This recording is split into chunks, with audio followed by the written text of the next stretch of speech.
Selamat pagi, siang, sore, ataupun malam dimanapun Bapak dan Ibu berada.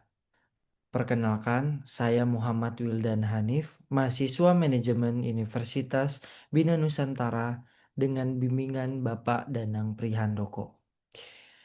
Jadi di video kali ini saya akan menjelaskan penelitian saya yang berjudul Strategi Adaptation Under Digital Disruption, a comparative case study of Indonesian firms through the dynamic capabilities lens.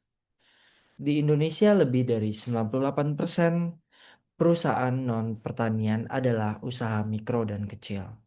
Namun hanya sekitar sepertiganya yang benar-benar sudah masuk ke ekonomi digital.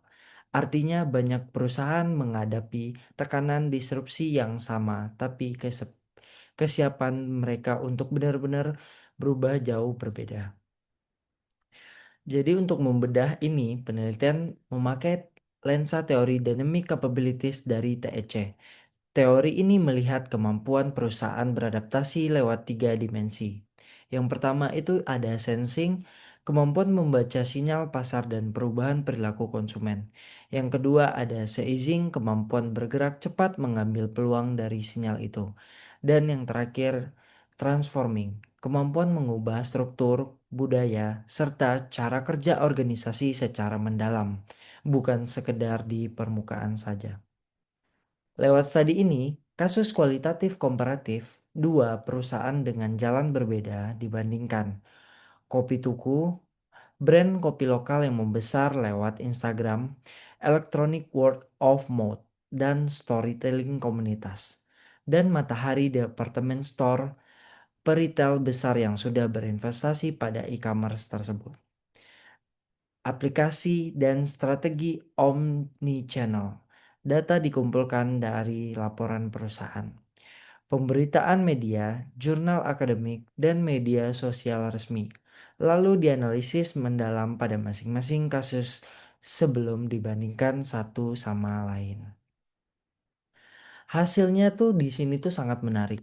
Kopi Tuku unggul kuat di ketiga dimensi. Ia membaca tren konsumen dengan cepat, mengubahnya jadi engagement dan loyalitas nyata, lalu menjadikan digital sebagai identitas brand, bukan sekedar alat promosi saja.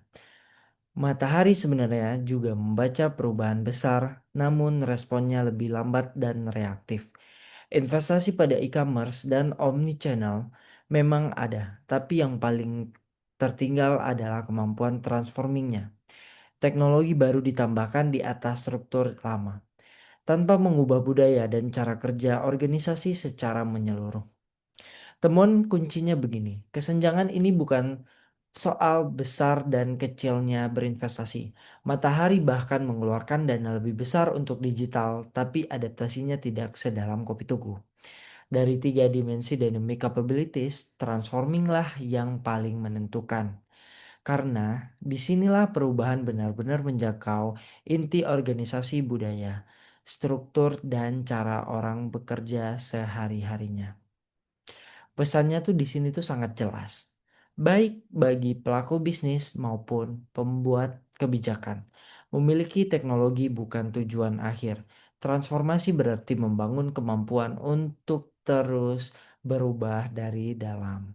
Bukan sekedar membeli platform baru karena ancaman sesungguhnya bukan disrupsi itu sendiri melainkan ketidaktahuan tentang cara berubah dari dalam itu sendiri. Baik, sekian penjelasan terkait penelitian saya. Lebih dan kurangnya saya mohon maaf. Assalamualaikum warahmatullahi wabarakatuh.